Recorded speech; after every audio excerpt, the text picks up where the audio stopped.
Querido Deus, Pai Santo que está nos céus, nós te louvamos.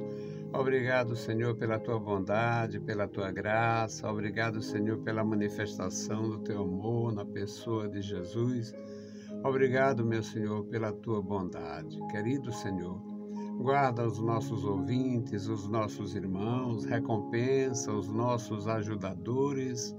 Nos dá outros, ó Deus, que possam nos ajudar, Senhor, no nosso trabalho. Tu és o nosso Senhor, nós confiamos a direção em tuas santas mãos. Ajuda-nos, ó Deus, nos dá a graça, a palavra, nos dá a decisão, nos dá, Senhor, a sabedoria do céu e a unção, Senhor, para comunicar mediante a necessidade do ouvinte, mediante, Senhor, a tua graça e proteção, para que haja, Senhor, crescimento e edificação no meio da igreja. Querido Senhor, guarda, ó Deus, os meus irmãos na cidade e no campo. Em nome de Jesus Cristo nós te pedimos e te agradecemos. Amém. Saudamos a todos com a paz de nosso Senhor Jesus Cristo. Voltamos para apresentar o programa Voz da Igreja, programa da Escola Teológica União e Crescimento, a Unicres. E o nosso sentimento é de dever, é de devedor. Eu sou devedor. Eu devo levar a palavra, eu devo anunciar, eu devo ajudar. Muitos não têm quem ajude, muitos têm uma suposta ajuda, outros desconfiam de tudo. E nós precisamos vencer essas dificuldades e levar a palavra na unção do Senhor. Nós vamos meditar na palavra santa, aprendendo juntos aqui no livro de 1 aos Coríntios, a epístola de Paulo aos 1 Coríntios, capítulo 14, versículos 26 a 33. É uma bênção aprender. A igreja de Jesus Cristo era para ser, deveria ser, a organização mais extraordinária do mundo. Mas, infelizmente, há dificuldade onde tem o ser humano. Mas falta de orientação não é, pode ser falta da aplicação. Então nós vamos buscar aqui a compreensão desta orientação santa, maravilhosa. 1 aos Coríntios 14, 26. Que fareis, pois, irmãos, quando vos ajuntais? Cada um de vós tem salmo, tem doutrina, tem revelação, tem língua, tem interpretação. Faça-se tudo para a edificação. E se alguém falar em língua desconhecida, faça-se isto por 2, quando muito 3, e por sua vez haja intérprete. Mas se não houver intérprete, esteja calado na igreja e fale consigo mesmo e com Deus. E falem 2 ou 3 profetas, e os outros julguem. Mas, se a outro que estiver assentado for revelada alguma coisa, cale-se o primeiro. Porque todos podeis profetizar, uns depois dos outros, para que todos aprendam e todos sejam consolados. E os espíritos dos profetas estão sujeitos aos profetas, porque Deus não é Deus de confusão, senão de paz, como em todas as igrejas dos santos. Louvado seja o bendito nome do Senhor. Onde existe gente, existe problemas. Eu já tive muitas oportunidades de orientar a crianças, adolescentes, a jovens, a pessoas de idade. Às vezes com um constrangimento gigantesco, orientar um velho, orientar uma mulher de idade, né? e eles confessando coisas que a gente se envergonha. Porque são humanos, estão sujeitos. Estamos sujeitos enquanto estivermos aqui.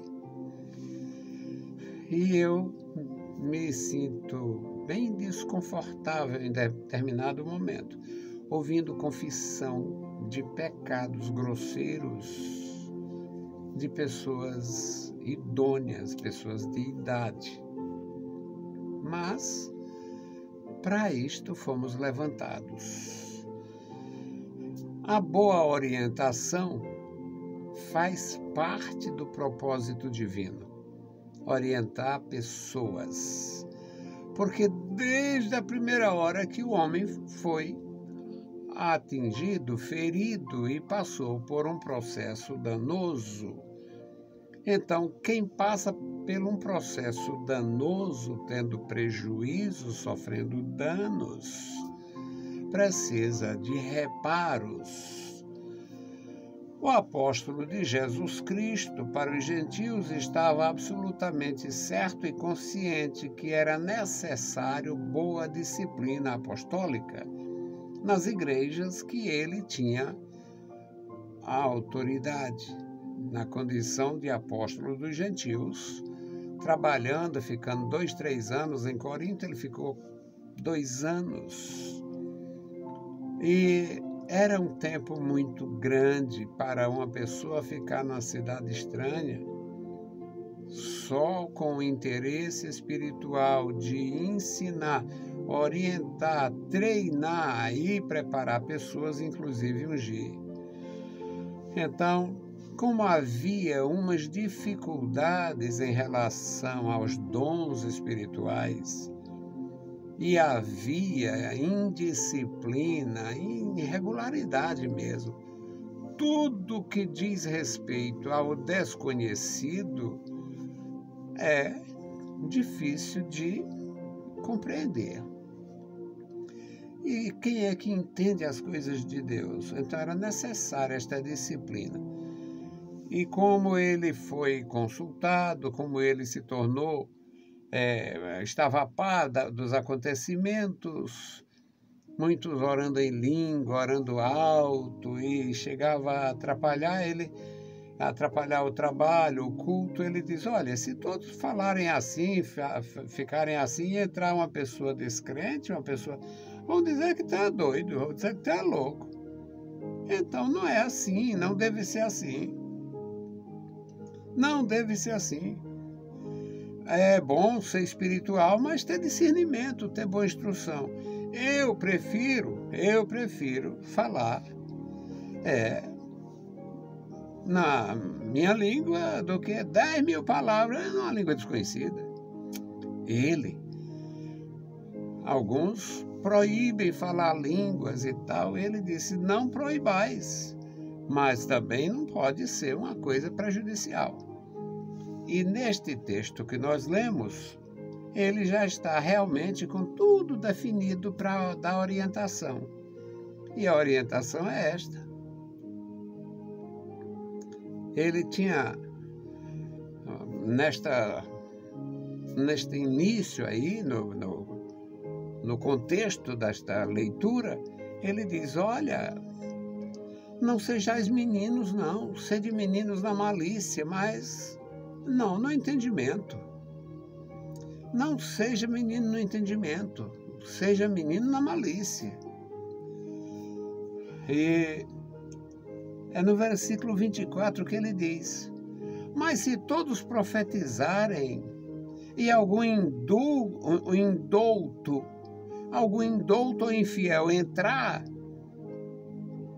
de todos é convencido e de todos é julgado. Portanto, boa orientação. No versículo 23 é que ele pergunta: vão dizer, porventura esse povo é doido? Pois se toda a igreja se congregar num lugar e todos falarem em línguas, entrando em doutos ou infiéis, não dirão porventura que estáis loucos? Então a disciplina. E, né, aqui no versículo 26, onde eu iniciei a leitura, diz: que fareis, pois? Então, qual deve ser nossa posição, irmãos? Que fareis, pois, irmãos? Qual deve ser nossa posição, irmãos? Quando vos ajuntais, quando houver reunião, quando estiverem reunidos, cada um tem a expressão. Um tem um salmo, recita um salmo. Outro fala de doutrina. Outro conta uma revelação. Deus sempre revelou, irmãos. Sempre houve revelação. Lembra do capítulo 10 de Atos? Deus deu uma revelação ao centurião Cornélio. E no capítulo 11, Deus dá a revelação a Pedro.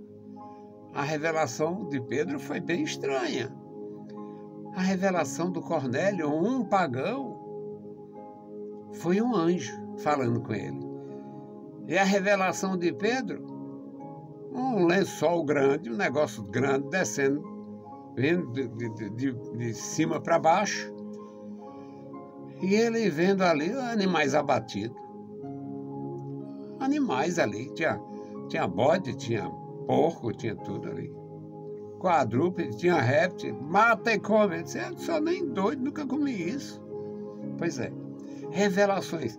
Aqui no versículo 26 diz: quando estiverem juntos, um tem salmo, outro tem doutrina, outro tem revelação, outro tem línguas. Portanto, ora em línguas, manifesta a sua felicidade, sua alegria em línguas. É a glossolalia, isso aqui, o glossolalia.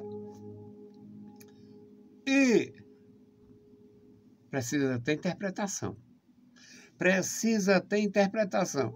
E faça-se tudo pensando na edificação da igreja. Edificação de uns para com os outros. Edificação de quem, porventura, chegar para fazer uma visita. E se alguém falar em língua desconhecida, porque existia e existe, os negacionistas, que esta palavra se tornou-se aborrecível, mas os que negam as evidências se tornam inimigos das Escrituras, eles têm que fazer um exercício quase satânico para negar. Mas a verdade é que existe. No Pentecostes, em Atos, no começo do capítulo, Atos 2, no começo do livro,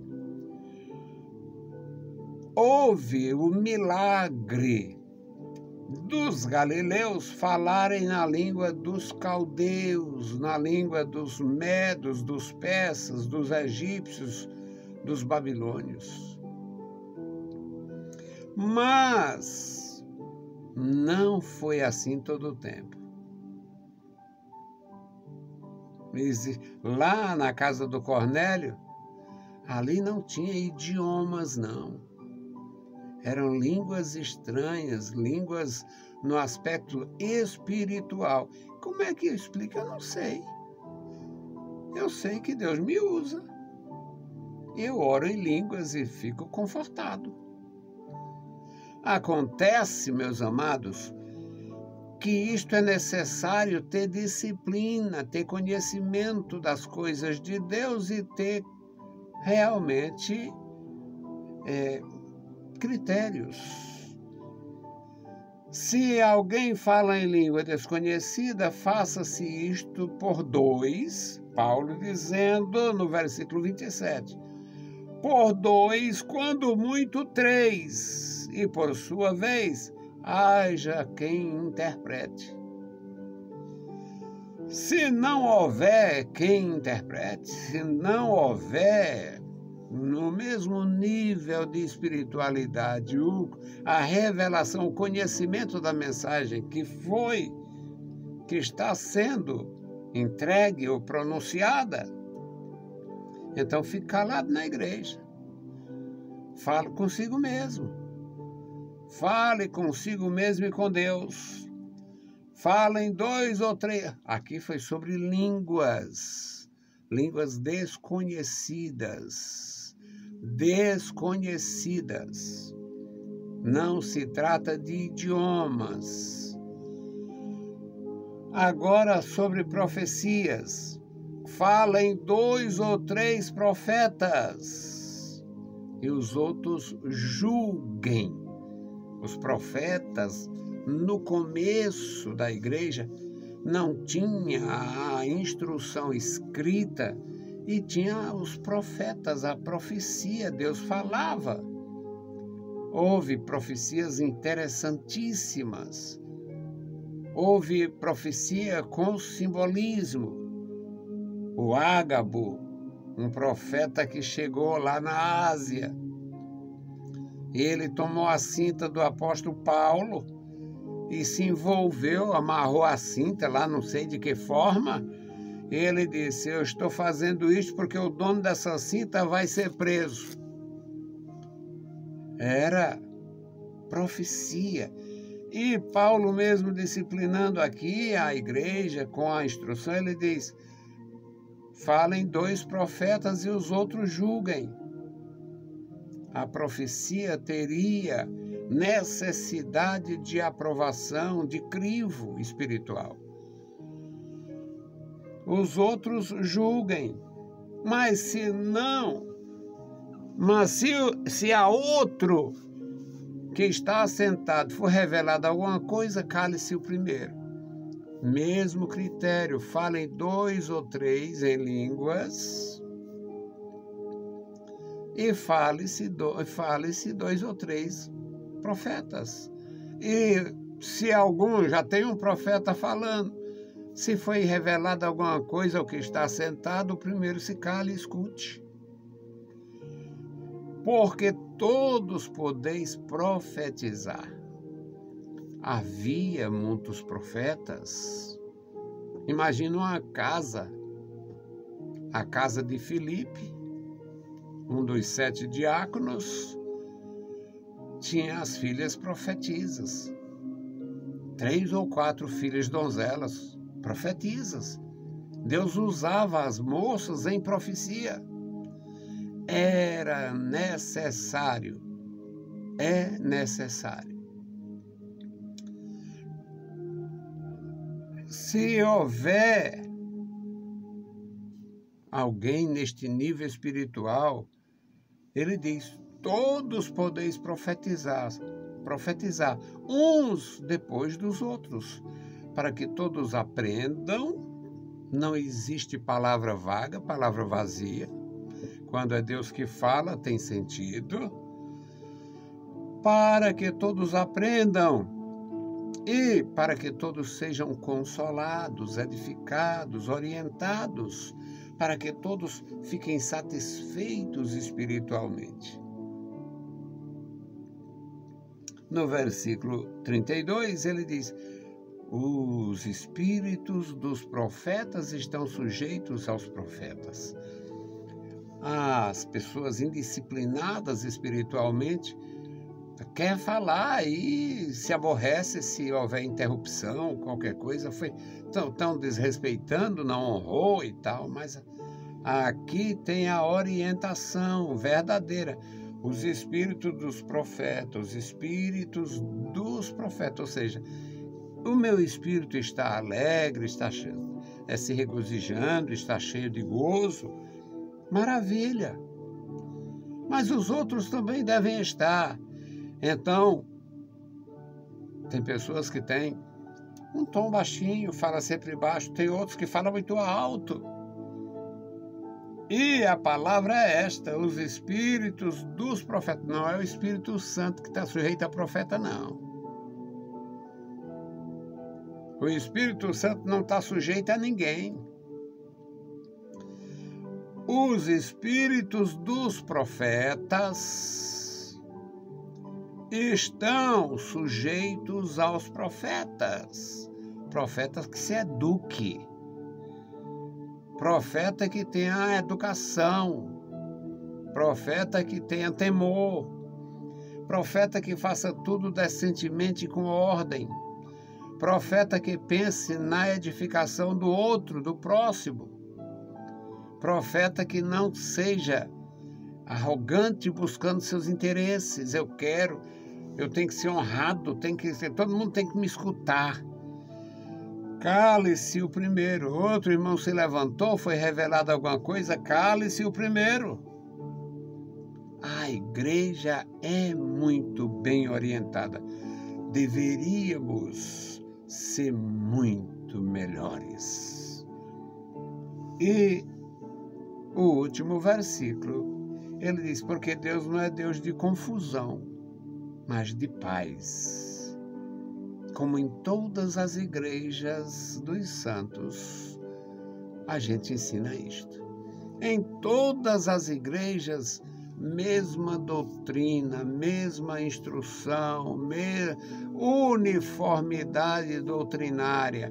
Jesus Cristo, Filho de Deus, nasceu, cresceu, foi sacrificado como o Cordeiro de Deus, ressuscitou, apareceu com muitas e infalíveis provas, foi assunto aos céus e prometeu voltar. Jesus Cristo prometeu o Consolador e 10 dias após a sua assunção, a sua ascensão aos céus, o Consolador foi dado e desceu no cenáculo, onde estavam reunidos quase 120 pessoas. E todos foram cheios do Espírito Santo. Todos foram cheios do Espírito Santo e houve aquela grande interrogação: o que significa isto? Pedro entra em campo e responde: é a promessa de Deus feita por Joel. A promessa feita por Deus, escrita em Joel, registrada em Joel. Derramarei do meu Espírito sobre toda a carne. Não era sobre todas as pessoas, não. Era sobre todos os remidos, homens, mulheres, crianças, adultos. Porque no contexto da antiga aliança, só tinha 3 tipos de ungido: o profeta, o sacerdote e o rei. E na igreja do Senhor seria ungido com o Espírito Santo o pai, a mãe, os filhos, a empregada se tivesse, a escrava. Só lembrando que no Império Romano tinha escravo demais. O escravo tinha a mesma coisa. O escravo, o Onésimo, recebeu o mesmo dom, a mesma unção do Filemão. Então é por isto que o Espírito seria derramado sobre toda a carne. Que Deus abençoe os nossos irmãos, que o Senhor guarde cada vida e a igreja continue sendo bem instruída pelo Espírito de Deus e pelos ministros de Deus. Vamos orar e fazer a intercessão pela igreja. Hoje nós vamos orar pela igreja no interior, para Deus dar graça neste período de política e haver graça, haver temor, haver realmente decisão do Espírito de Deus e não de homens arrogantes querendo se promover através da igreja, às custas da igreja e sacrificando os servos de Deus. Bendito Deus.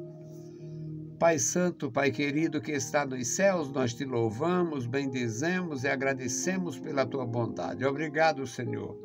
Guarda os meus irmãos, toma o primeiro lugar em cada coração. Nos dá, Senhor, a graça e o entendimento do teu amor profundo. Agora te apresentamos, Pai, a igreja no interior do estado. Guarda, Senhor, os nossos amigos, nossos irmãos, os nossos líderes.